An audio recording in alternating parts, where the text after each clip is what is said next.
Welcome everyone to September's Abortion Healing Provider Meeting webinar. We're so glad that you're here. If you've been following along, we're on this series that we're going to bring to a beautiful end today. We've been talking about ethics and best practices, and last month we talked about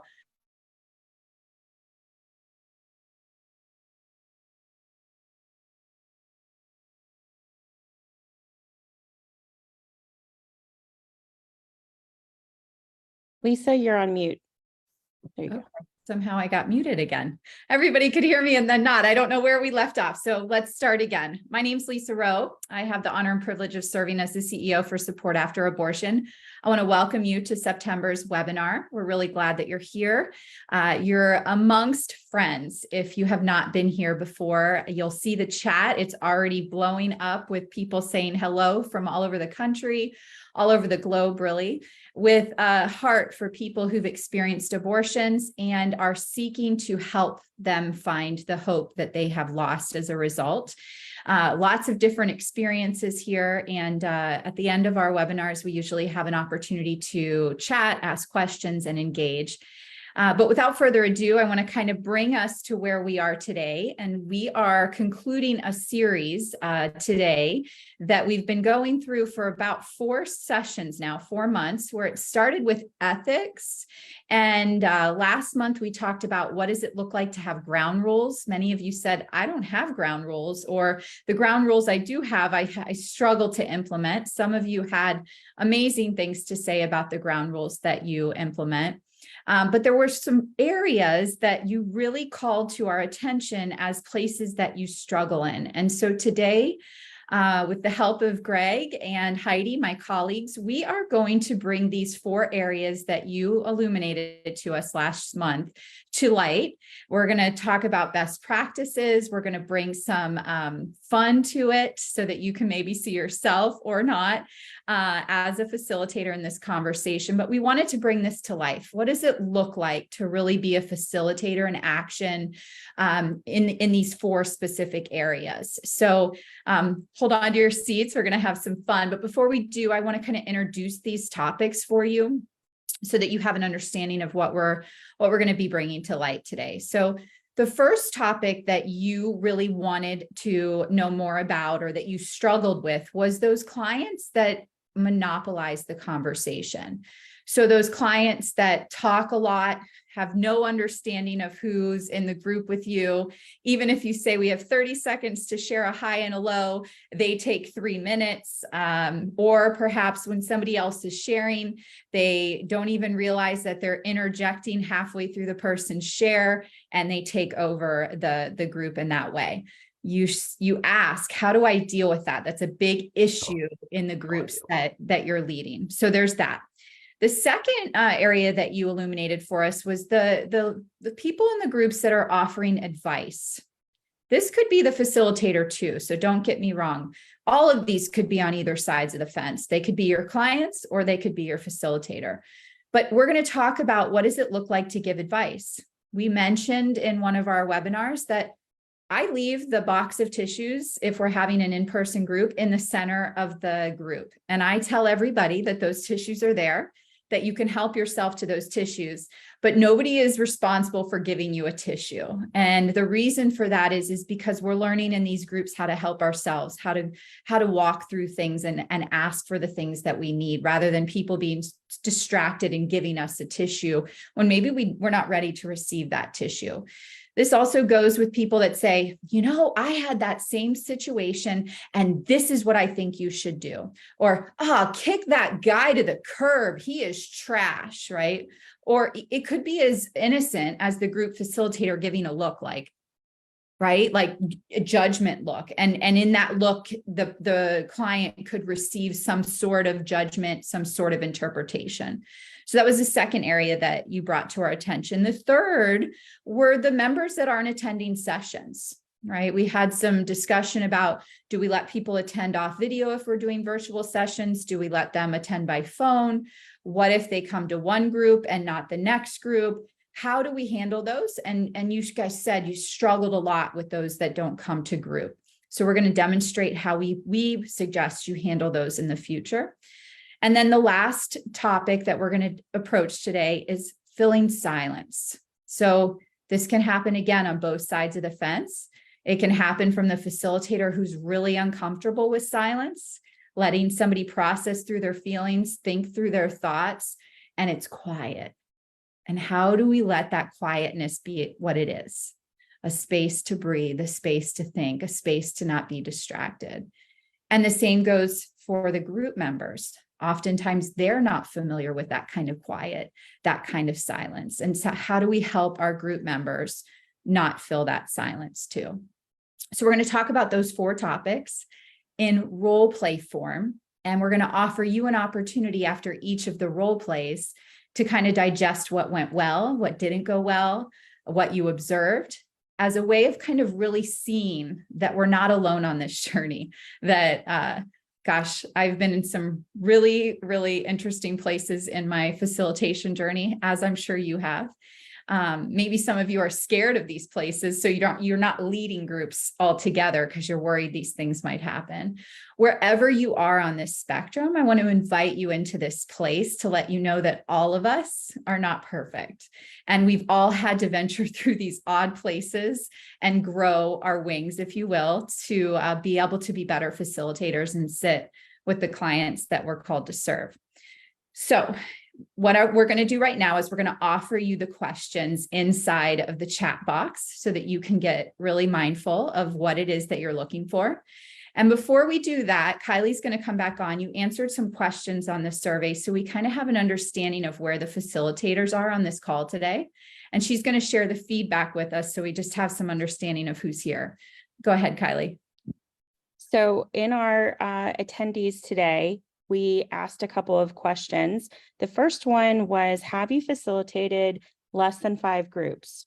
And approximately half of our attendees have facilitated less than 5 groups. The rest have facilitated more than 5 groups. This speaks to the extent to which you've had experience facilitating. Have you facilitated more than 10 groups? 67% said no, I have not facilitated more than 10 groups. What type of facilitator do you see yourself as? The most popular answer, 59%, said balanced. I see myself as a balanced facilitator. And the next most popular answer was that people struggle with feeling underprepared for groups that they facilitated. And others suggested that there's a lot of preparation, but they're feeling very nervous when they get into it. I identify with that one a lot. And then we have, what topic would you like to hear about next? And people are saying that we just want to grow the reach of our abortion healing programming and our support groups so that people know that they can come to us and receive help. Awesome. Thank you, Kylie. Wow, that's awesome. So let us all remember that more than half of you have very beginner level strengths in this space or have led 5 or less groups. And so we're not all that different. And even now, as I'm talking to you, getting ready to role play, and I have no idea what Heidi and Greg are going to do other than the topics that we're going to explore, I'm a little nervous as to how I might show up today. And so if that's you, as you get ready to facilitate groups, allow me to reflect back to you that is so normal. I have probably led 100 groups, if not more, in my journey. And I still get nervous before groups because you just never know when working with people what's going to come out of that. Even though these are my people, they're going to throw me some curveballs today. I just know it. And so I just want you to know I'm a little nervous today. And I don't feel nearly as prepared because I don't know what it is that they're going to talk to me about, really, what they're going to bring up. So we're going to do our first role play for you. You have the questions in the chat. Let me review those for those that haven't reviewed. I want you to be looking at what is the behavior out of those 4 topics that we talked about. What is the behavior you're witnessing? Okay. I want you to look for what is going well and what isn't going well. Okay. I want you to look for all the good and all the bad, because if we don't have that objective understanding, we're not going to be able to have it with ourselves. Okay. So what are we talking about here? What went well and what didn't go so well. Okay. And hold on to your thoughts and we'll have some discussion afterwards. So Greg and Heidi, if you'll come on and just quickly introduce yourself. Heidi, you can go first. Hello, everyone. My name is Heidi Enlow, and I am the case manager here at Support After Abortion. And what qualifies you, Heidi, to do this role play with me today? Oh, Lord. I think, I have facilitated. I help train our facilitators, and I'm still learning, Lisa. So I'm as nervous as you are. Hey, awesome. And Greg, come off mute, introduce yourself. Hi, everybody. I'm Greg Mayo. I'm the men's healing strategist for Support After Abortion. And I know what your question is going to be. Why am I here, right? Here's the thing, and this is just the honest truth. I facilitated groups for years, and so I've run into a lot of this. But as I looked over the list of issues we're going to tackle, what I realized is throughout my journey, I've been each one of these guys. I've been the advice giver. I've been the monopolizer. So I just get to play a past version of me today. That's awesome. And it's intentional that we have Heidi and Greg here, because those of you who have been on previous webinars, we really believe that you cannot create a one-size-fits-all program. And we know that men are equally impacted by abortion experiences as women, but they show it and they experience it differently. And so Greg's here to offer us some insight from a male perspective, and Heidi's here to offer it from a female's perspective. And of course, these are only one person's perspective, but offering just an understanding that we have to be prepared to be open to all people and all walks of life. Okay, so Greg, you're still on mute. I want to unmute you again so we can just be interactive. And we're going to start with our first role play, and I'm going to open it up. Hello, group. I am so glad you're here. I had such a great weekend, and I hope that you did too. It was full of family time and opportunity to really just explore this amazing weather and this opportunity to go hiking and experience the fresh air. I can't wait for us to start group today, because we are going to talk about some really great stuff that I've talked about for like 10 years now with my clients. And I just know that this group is going to really show you the most special things about you and your journey. And it's going to bring you to healing places that you can't even understand. And I want you to also know that if you need support, we're here for you. We're all here for you at Support After Abortion. We have tons of curriculum for you. We have a website for you. We are just ready to serve. Oh, and we've written books. So if you're interested in reading those books, we have those available for you too. And we really think that you're just going to have the best time during this group. Well, that's enough about me. So we're going to turn it around, and Heidi and Greg, if you'll do me the honor of sharing a little bit about yourself. Yeah. I was going to go first because this is important stuff. It has been a beautiful weekend. You're right, Lisa. And we got out with the kids, and then we got out with the grandkids. And I tell you, it just all weekend I thought about today and coming into this meeting. And so much happens in life, right? And I know we're talking about abortion healing, but I got to tell you, my son and I got into it over the weekend, and of course I coach a soccer team, and we were at the pitch, and that's soccer term. It means the field we play on. But we went down there, and all I asked him to do was set the cones out. Now you think that'd be a simple thing, right? But he decided to have an argument there on the field about setting the cones out. So I had to do what I had to do. I had to tell him, well, you're not playing the first half. Well, then that started a whole nother thing. Now he's upset he's not playing. The rest of the team's upset he's not playing because he's our lead scorer. And so then I had to deal with them. And then I get home and I'm just so angry about the whole thing. And my whole day was wasted. And it was a beautiful day that I thought, well, I'll just have a drink. Well, then I had 3 or 4 drinks. Now my wife saw me because she said I was drinking too much. And then I got to get mad. Now I got to have an argument about that. And all I kept thinking was, boy, if I could just get to group where people understand and people care and people aren't going to judge me, because that's a big thing when people are judging you just because you're having a drink or two. And then you got to have them kind of arguments. It just drives me nuts. So last week, I forgot what we even talked about, but I know this week we're going to talk about memorializing your children. And I'm going to tell you right now that that's a hard thing too. Because when I think about the children I have and the problems I have with them, and then I think about, well, I have this child that I never got to see what he was going to be. And then you start wondering about that. And then you start thinking, well, my kids now are such a pain. I mean, they don't even listen to me. And like I said, the soccer thing. Oh, I didn't even tell you about my youngest, what she did. Y'all want me to keep going? Heidi, why don't you go next? I had a great day. Yeah, I had a good weekend, so yeah, I'm happy to be here. Yeah. Well, as we look at the topic today, I'd like us to open up with a high and a low from the week. And I'd like us to be mindful that we have 30 seconds to share. And as we begin to share, if you'll be reminded That's their answer? that there's another person or there's other people in the group that would like to take this time to share too. And so if you reach like 26 seconds and we're almost on that 30-second mark, I'm going to just put a timeout in there to remind you that we're getting ready to finish up your time. So Heidi, if you'd go first this week, and would you share with us a high and a low from the week that you've had? Yeah. So Lisa, I think my high is we just came back from vacation. Great family time. It was just really nice to reconnect with our girls, and we got to celebrate 25 years together. But I think the low is, coming back, you're always just tired, and getting back to laundry, and it just feels really heavy. And then making time for this kind of stuff. It just feels a little overwhelming sometimes. So I think my high and my low kind of blend together sometimes. And so that's kind of where I'm at today. So I'm happy to be here. I'm just a little tired. So, Thanks, Heidi. thank you. Welcome back. Yes, absolutely. Thanks for sharing. And Greg, as a reminder, 30 seconds if you'll share a high and a low from your week. Well, all right. Let's go with the low first, because I always like to end on a high note, right? Low from the week. Well, I did bills over the weekend. Now, normally that's just a normal thing, right? But when I did my bills, I realized that I'm still paying on my oldest son's student loans.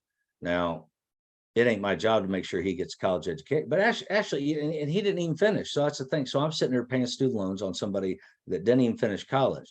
So that was a real source of frustration for me. It really bothered me a lot. And nobody can turn off the light in the Greg, we're house. going to take a time out. Would you like to share a high before we get started?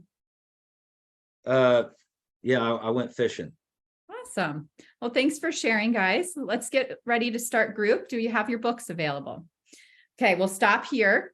So I hope you're laughing. I see some of the chat features. This is so real. It's not even funny. Okay, so what were we addressing? Which one of the topics, and what went well and what didn't go well? And Kylie's going to help us facilitate those questions and answers. So if you want to put them in the chat, or if you want to raise your hand, we'll be happy to take your feedback.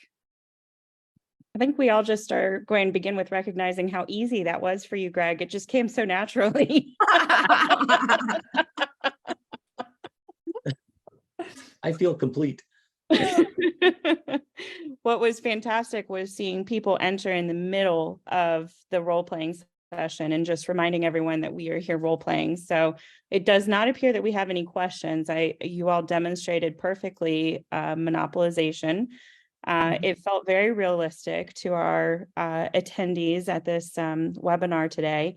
And Lisa, how did it feel for you to visually demonstrate that timeout? Is that something that you've picked up to be helpful in emphasizing things? Absolutely. So if you guys can recall how we started, if you remember the facilitator I was at the beginning versus a facilitator I was after Greg did his very real share, I set the tone for the group. I overshared, I monopolized, I went too far, right? And it was an invitation then for Greg to go there, and Heidi, if she chose to go there too. I'm hoping that you see that Heidi was like, whoa, I don't have that much to share. So she withdrew. And then we turned it around and we created safety in the facilitation, and there was structure, and I followed through with the structure. And so, I use both my words and my body language to help facilitate a boundary. And so that's just a learned skill, a best practice skill that I've been cultivating over the years.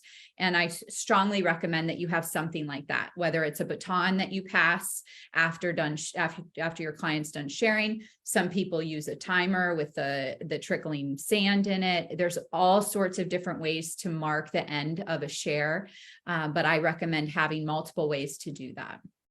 One of our participants was concerned that that would come across in an offensive way. Is there a way to set this up for avoiding offending somebody in your group? Absolutely. That I was going to do it so that we could make space. So there was an explanation that we have multiple people in the group at the beginning, and that to protect the time so that everybody has a chance to share, I'm just going to help to lead the group and make sure that everybody has the time to share what they're wanting to share.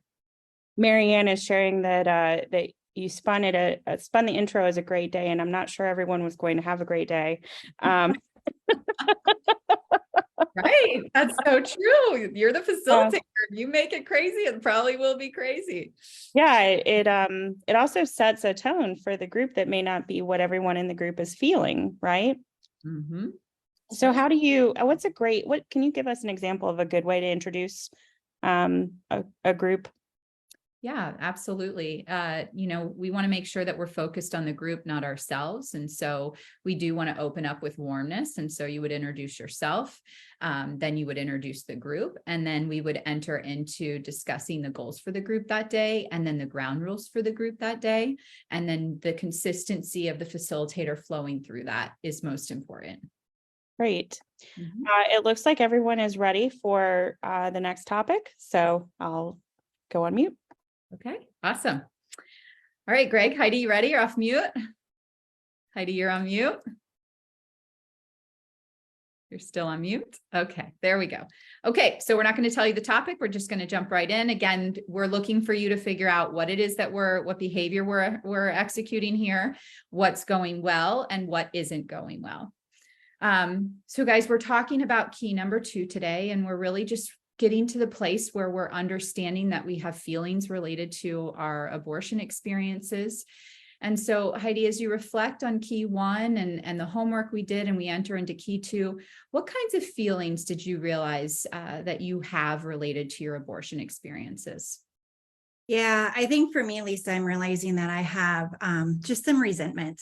I kept it quiet for so long, and I think I really resent myself for that, because it's created so much lack of trust in other people for myself. And so I think for me, as I continue to unearth this, I have to figure out how to get past this resentment of myself. It's just ugly, Lisa. Yeah, I've had resentment before too. And you know what I've done as a result of that is really just journal. I have to journal all the time, Heidi. It's the best thing. I really recommend that you would do that too. Yeah. I'll think about that. Thanks. I appreciate it. Yeah. And Greg, how about you as you reflect on the feelings you've experienced related to your abortions? What's coming up? The hardest thing for me is this is all pretty new, and I'm learning all those emotions I stuffed all those years. They all come up at weird times and sometimes together. And I get frustrated because I have a real tough time sorting them out and just maybe even recognize them one at a time, if that makes sense. And I don't know what to do about it. Yeah. Hey, Lisa, can I jump in? I think, Greg, I think for me, it's just been trying to really talk to other people has been really, really good for me. So I don't know if you have anybody that's a safe person for you, but that's been huge for me. I haven't done the journaling yet, so I'm going to maybe try that later, but it's just crazy how much when I can let people in, it's just, oh my goodness, it's just amazing. So maybe give that a try. Think of somebody who's a safe person for you, and maybe that'll be a good outlet for you. Yeah, that's a good idea. I don't know who that would be, but that's a good idea. Yeah, I'm sure there's somebody, there's always that one person. Heidi, as you're sharing that somebody close to you was very helpful for you, can you talk to us about maybe why that person or what that person offered to you? Yeah, well, I think in the end, a safe place, and golly, they just got it, Lisa. They were able to, just get in, almost get in the boat with me. And they helped me to kind of have some, rightful kind of feelings. Like it's okay to feel resentful, man, you've carried a long time by yourself. And so, it's almost like you get to have that support and not feel really guilty about what you're working through. So I don't know, it works for me. And, I would really suggest other people to try it. It's been really good for me. Okay. Yeah. And so Greg, as you're reflecting on the advice that was given to you, does it feel like that fits what you're looking for, or is there other places you'd like to explore today? No, Lisa, for me, my whole thing I tried to share is that there's too many emotions and I don't know what to do with them. I'm not maybe like you guys. I don't experience my emotions my whole life, right? Like I said, I've been stuffing them. So they pop up. It's like whack-a-mole, one pops up and you deal with that, and then the other one pops up, and I don't, it's really about how to sort them. And so I picture sitting on a fishing boat talking to another guy who doesn't deal with his emotions about it. Like, how's that going to help? Okay. So Heidi, as you hear Greg kind of processing the advice that you gave him and where that might have set with him, what might we learn about the way in which we share moving forward? Yeah, I think for myself, it worked for me, and Greg, it may not work for you. And I think I just got excited for what really went well for me. And, I have to keep that in check, and it's hard. I think you want everything that you receive for other people. And so I guess I have to learn, Lisa, how to do that. I just want them to have it all. Yeah. And I think that that's a shared experience with a lot of us, that we want to help others get to the places we've been and help them. And so let's remember in our group that we've had our own experiences, and we've been able to work through those experiences in the unique ways that we have. But moving forward, let's remember that not everybody shares those same experiences and those same ways of being. And so if it's something that you've experienced, remember that's yours, and that we're not forcing those experiences on other people by providing advice unless they ask for it. Yeah, that's good. And I just got to keep myself focused on me. So, it's new. I'm learning. Thanks for that, Lisa. Yeah, thank you. Okay, we're going to pause here. What topic were we discussing? We gave it away towards the end. And what did you notice that went well and what didn't go so well? So people were on to you very quickly. That there was a lot of advice giving. It was also noted that that the advice was good. They liked your advice, Lisa, of journaling. And so how do you discern when you have really good advice to give, but it's not appropriate to do it? That's great. We usually say that advice is never appropriate unless we're sharing from our experience, strength, and hope, that we say what worked for me was journaling in that experience. We don't go forward with saying anything else. And we make sure that the person is wanting to hear our feedback as we're exploring this. But I think that what you noticed was Heidi was just really exploring her feelings. It was the opening to group. She wasn't looking to solve her problems. There was really this exploration in her spirit, and I kind of squelched it at the beginning by offering her a solution right away. Yeah. Something else that's coming up in the chat is that there wasn't a lot of time for silence, and allowing Greg to feel his feelings. That's right. Yeah. So- And then also noted that Heidi did not wait for your permission, Lisa, as a facilitator. She asked for it, but assumed the sale. Oh boy, isn't that like so real? Like our clients are like itching to share. They can't wait. And you can almost see their body language through the virtual screen. Yes, it's real. It's very real. Good. And then Megan Potts, she said, using I statements to help focus on participants' personal experience is a recommendation for her of something that you did that was well done. Yolanda said that she really liked when you said, remember, that's your experience and wait to see if the help is asked. And Poor Greg is stuck on mute because we we were trying to keep people from coming off of mute. So anyway, lots of good conversation here, and in particular, they loved how you set the tone for the meeting that this week in your role playing. Awesome. Okay, we have two more. So you guys are going to be able to do a process of elimination here. We're moving on to the third topic. Remember, we're looking for the behaviors. We're looking for what went well and what didn't go so well. Okay, so Greg and Heidi, we're back. We're almost nearing the halfway point of Keys to Hope and Healing. I'm really thrilled that you have been so present in our groups. And we're going to be talking a little bit about all the culmination of everything we've really processed through. We're going to be talking about what does it look like to have anger as it relates to our abortion experiences this week.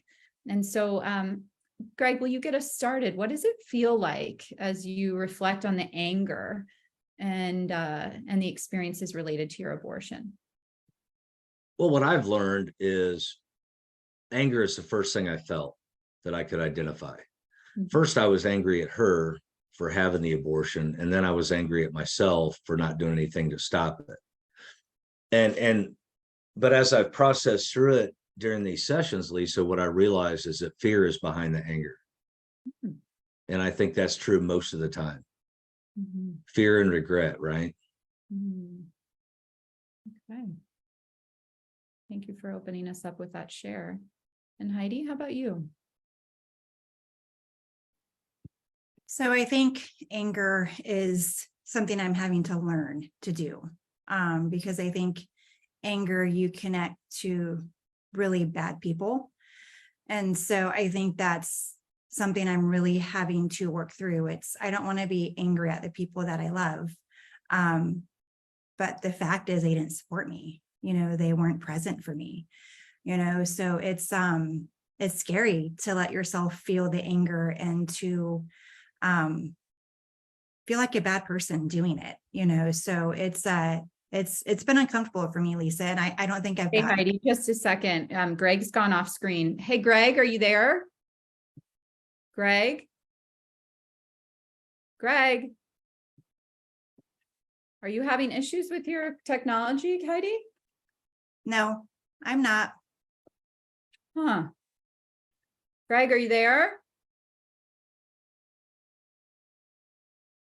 Heidi, let me give him a call real quick and see where he is.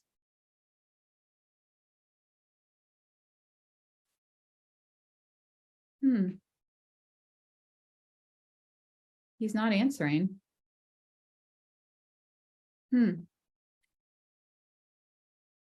Okay, well, I guess he's not here today, Heidi. I guess go ahead and keep going.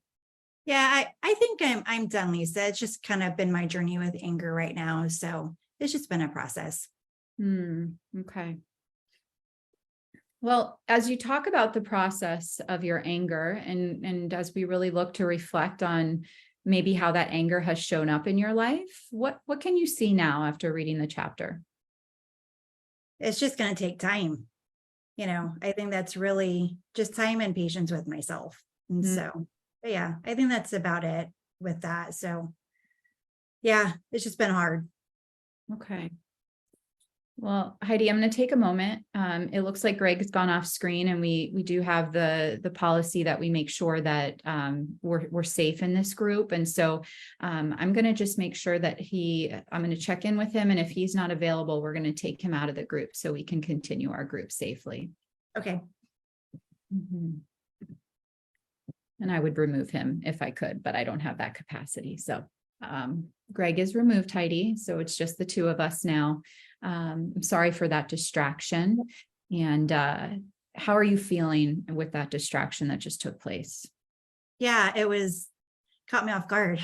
So, but I'm happy that we're back, and I'm happy that we can kind of keep going. It was just unusual for me. So thanks for being there, Lisa. It got a little weird, but I'm happy to have this back. Yeah, your safety is our utmost importance. And so I want to make sure that we're safe here in this environment. Something must have happened, and we'll get to the bottom of it. Yeah, thank you. Okay. And Greg, if you'll come back on screen. Okay. And we're going to forget that Heidi's here, and I'm going to have had a follow-up call. So Greg, you and I are on the phone after group, and we're going to have a little bit of a conversation regarding your disappearance act today during group. So, hey, Greg, how are you? Good. How are you? I'm really good. Thanks for asking. Listen, when we were in group earlier today, I realized that you went off screen. Is everything okay? Yeah, I had to leave. I had tickets to a Pacer game come Hmm. up, and we had to leave right then or we weren't going to make it. So sorry about that. Okay. Well, I was really concerned about you, and I was really concerned about what might have happened. We were getting ready to talk about anger, and you had a big share at the beginning, and I wasn't aware that you were going to leave. One of our group members actually shared that it was pretty distracting for her as well. Yeah, sorry about that again. I mean, I got a text and he said, "Hey, I got tickets. I'm in front of your." I had to go. I apologize. Okay, so we have 3 groups left, and it is so important to me that we keep the commitment and the strength of the group going.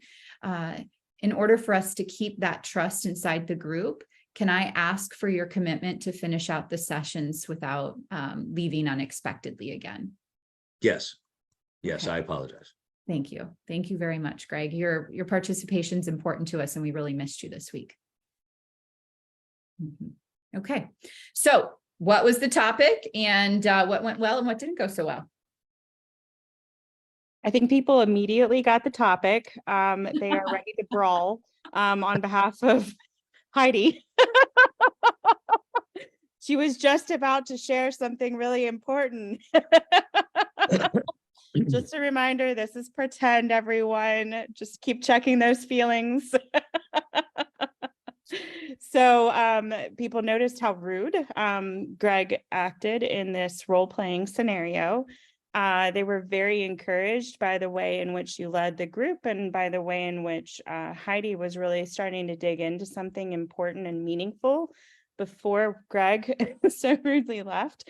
And I think that the question became, how do we mitigate the distraction that it created? Because you went into some housekeeping, Lisa, you called Greg, you were really distracted, and some people felt like you were a little frustrated by Greg disappearing. So how do we refocus it back on Heidi in an effective way?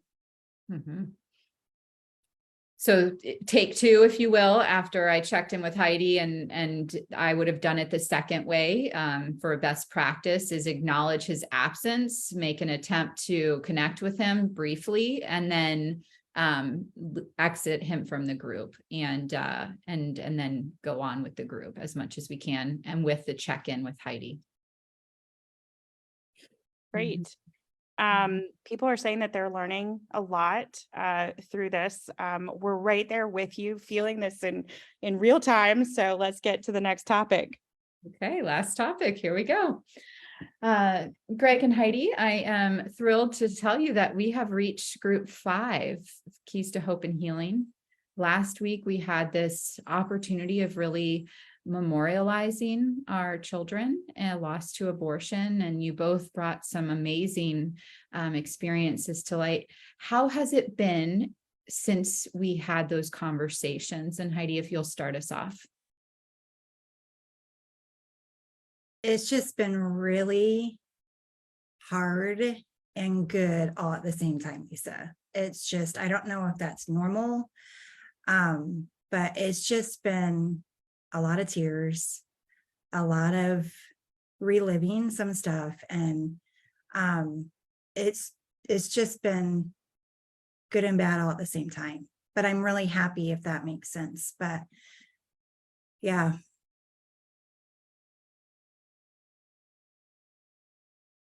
Yeah, that's it's peaceful.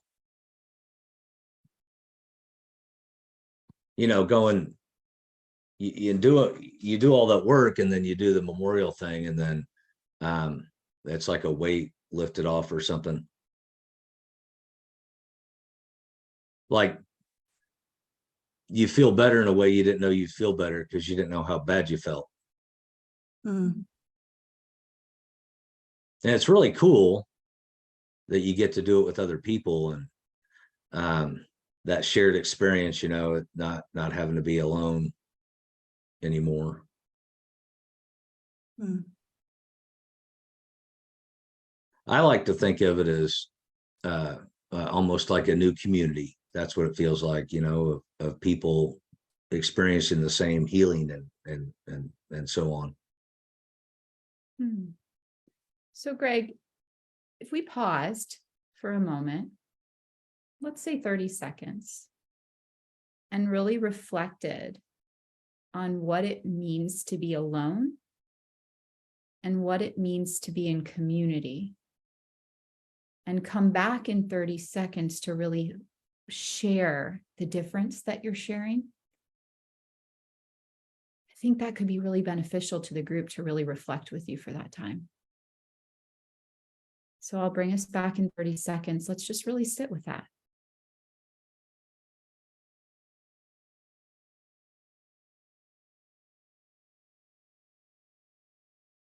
The difference is really night and day. I Yeah. mean, And let's hold on to that pause for a little bit longer. If you that felt can. like 30 seconds. That wasn't 30 seconds. No, not yet. So let's give the rest of the group the time to sit with that. I'll let you know when the time's gone.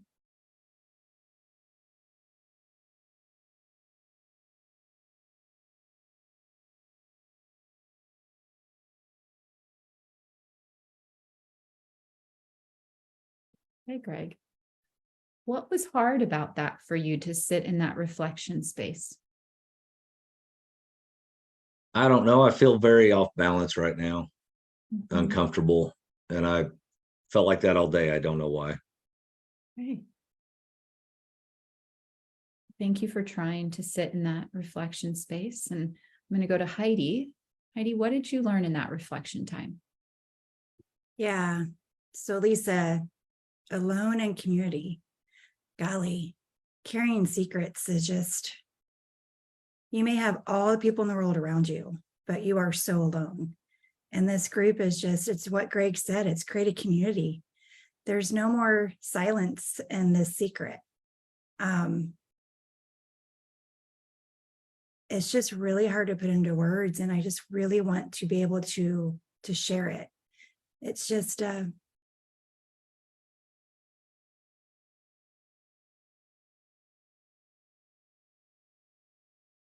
yeah, it's been a process. Yeah. Okay. Okay, we'll stop right there. Clearly, you know our topic. What went well? What didn't go so hot? So we noticed great pacing, Lisa.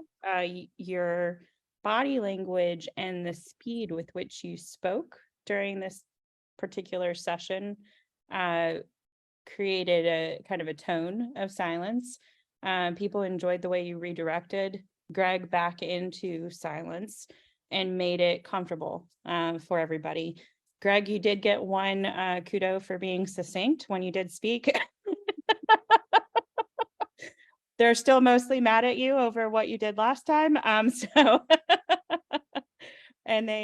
you also just, Marianne Fernandez just noted that you're really doing a great job with thanking in this example, Greg, for sitting in the space, even though it wasn't really comfortable for him to do.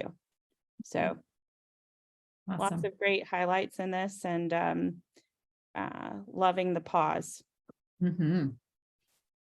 There's Okay. a comment, Lisa, from the last iteration that I did not get a chance to see before we ended it. And I thought this was so interesting. I'd like to invite Freddie to speak if he'd like to. He never realized the connection between trust and commitment to the group.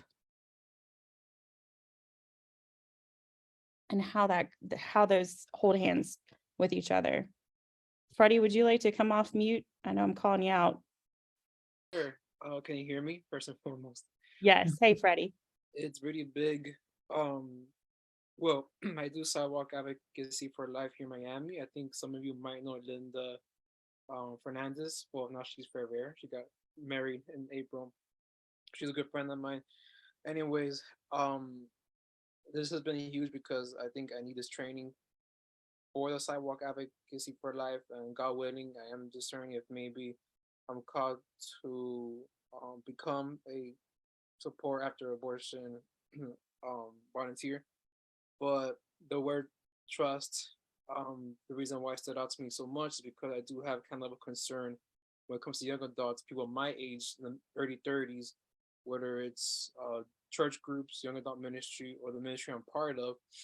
For the past couple of years, I've noticed I have like a mini frustration about when it comes to commitment, when it comes to us as young adults, um, bringing things up with more time sensitive, time sensitive manner. You know, commitment. If something pops up, you know, just being more communication, um, just being more clear, more honest. And then I just realized that when in community and in ministry, when things are kind of like all over the place, when people are not showing up or people are super last minute saying, "Oh, I cannot make it to X," when they could have mentioned it a lot earlier, we could have like come up with a different plan, a backup plan. I just realized that what happens is that trust becomes kind of like disconnected. I just didn't know that the past couple of years the word trust was what I was trying to label my own reflections. I didn't realize till now that's because you know, trust is what I've been looking for to describe what is it that we need that gets established from the commitment and from the appropriate communication with one another. Well, Freddie, you have chats coming through that are just grateful for the way that you made that connection, that was a detail that has really resonated with other people in our community here today. So thank you so much for that. Mhm. So Kylie, I think it's time that we open it up. I know that Greg wants to share something before the end of group, but maybe we have a few minutes to open it up to the group, and then we'll pivot to Greg's presentation.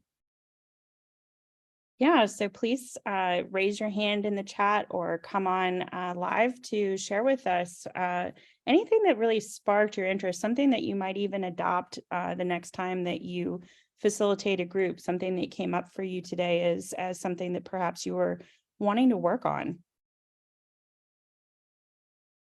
I see clapping hands, so thank you for that. A lot of people very invested in this role-playing scenario. We have Katie Casey. Katie, would you like to come on? Yes, thank you. I'm co-facilitating my first group with a colleague of mine, and it's a small group, but I noticed last time, myself included, we were all kind of interjecting in each other's stories, like, "Oh yeah, this happened and I went through that," and so this was really good for me to see, to kind of get a handle on that and check myself, check, other people, and holding space for other people. So thank you. Thank you for Great. acknowledging. Megan is in our chat just saying that it's really helpful to see this real life example beyond the outside looking in, so that you're not in the emotions of the experience. Carla, would you come on? Yes, hi. Hey. So I have a question about the last segment. When Greg was talking, Lisa was listening to him and giving him like a pause to talk, right? But she kept on saying, what felt to me like a super long time. I thought that was on purpose. And I haven't heard that you mentioned that wasn't right. So is that the way you would naturally do that, Lisa? I'm not certain I know what I was doing. When we were sitting in quiet, I was making a noise. Yeah, he kept on like reflecting, giving an idea, and then you kept on saying, and then again, and that happened like for 4 times. So I thought, that's a long time. She usually speaks before, just kind of wraps it up. So I just want to know if that was on purpose or that's the way to do it. That's the way I do it. I didn't feel like I had a landing place with him, so I was waiting for that thought to kind of finally land. And so that's where that like I was engaged listening to him, but I was waiting for him to come up for air so I could enter in, because the last thing I want to do is compete for space. And he was pretty fluid, so I was just waiting for him to complete that thought.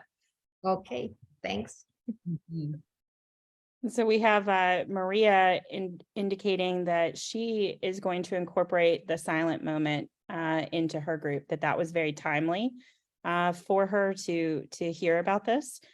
We have a question from Chuck. Chuck, would you like to come and ask your question live? It's my husband's name. I'm Carol. Oh, hey, Chuck. So I really would like help in knowing how to help someone or deal with someone who repeatedly comes to the meetings without the manual and then sometimes last minute will back out. Mhm. Okay, so there's the not attending sessions, and if they're attending, they're halfway there. I always think a personal connection, perhaps even before group. My first step would be I'd have a conversation like I did with Greg about what I'm acknowledging. If it happened a second time, I'd have a different conversation, and it would start out the same, but I would ask them how I can help in order for them to meet the criteria for the group. And then I might even institute, knowing that client 5 minutes before the group started, kind of check in with me before the group started as a way of helping them be ready for group. And third strike, I would say that they're not group ready. And so I'd have a more intentional conversation related to their group readiness and how it's more of a distraction than it is a benefit to them at this point. When I did finally, talk to her, she just said, I'm not comfortable, and I quit.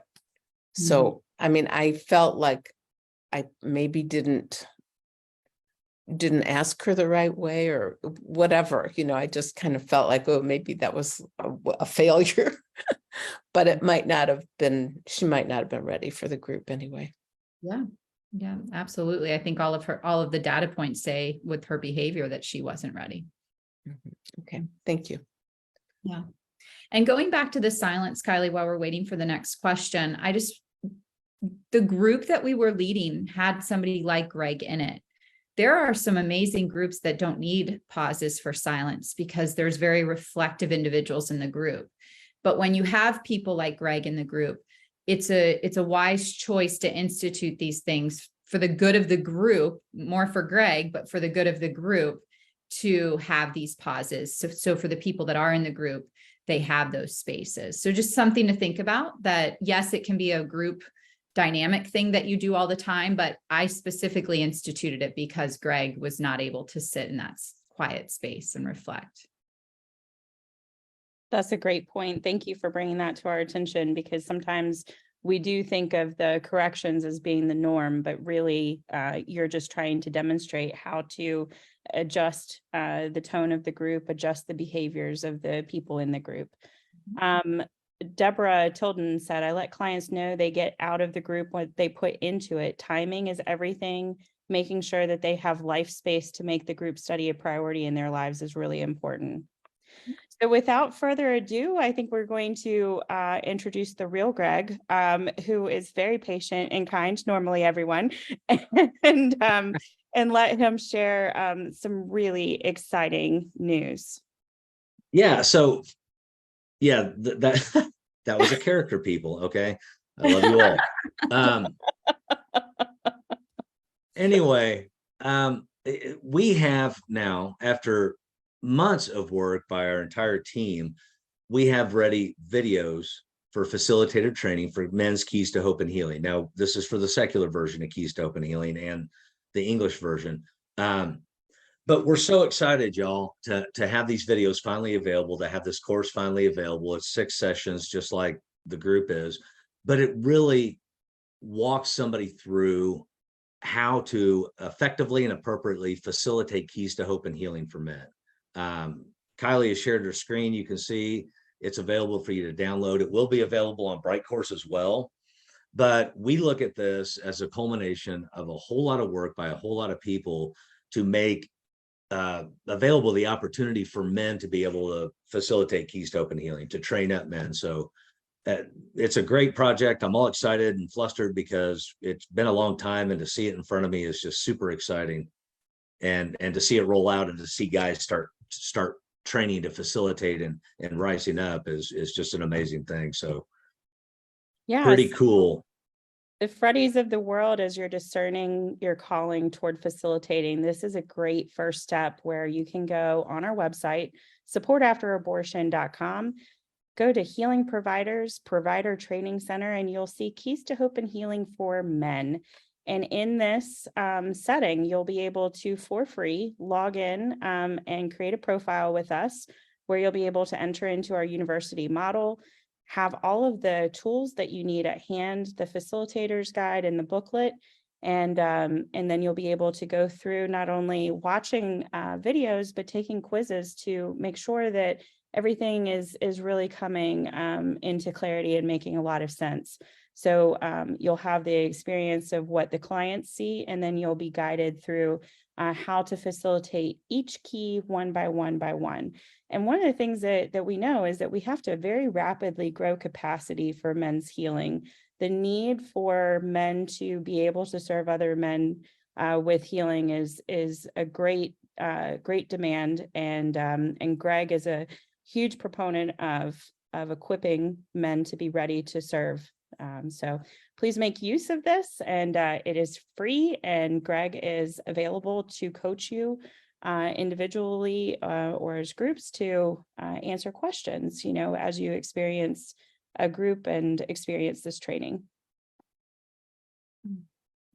And just to Kylie's point, and what I've experienced in the last 2 years compared to the 13 before that, is more and more men coming forward and sharing their stories and a desire for healing. So to Kylie's point about building capacity, that was the big push with this course for facilitators. We have to be able to serve these men when they come forward. And right now we just don't have enough men to serve them all. Mm-hmm.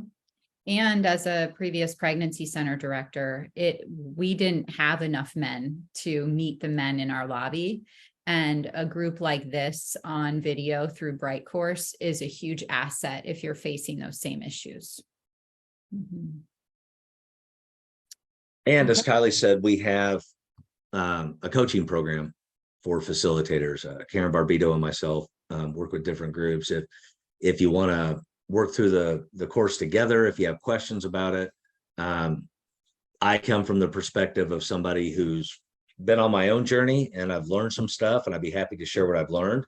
It may not be exactly the path you choose, but I'd be happy to share anything, to be a sounding board, to bounce ideas off of, whatever you've got, because I really want to see us be able to serve every possible man that comes forward looking for healing.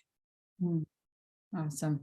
So it's 1 o'clock and here in Southwest Florida. So Heidi and Greg, thank you for being the amazing people you are. Kylie, thank you for all you did today to make things happen, and everybody at SAA in the background. And thank you to each of you for making this a priority. We're excited to take your feedback from the survey and create a program for next month's webinar. So we'll see you then, and share the recording with those that you love and care about once it hits our email. Take care, everyone. Have a good day.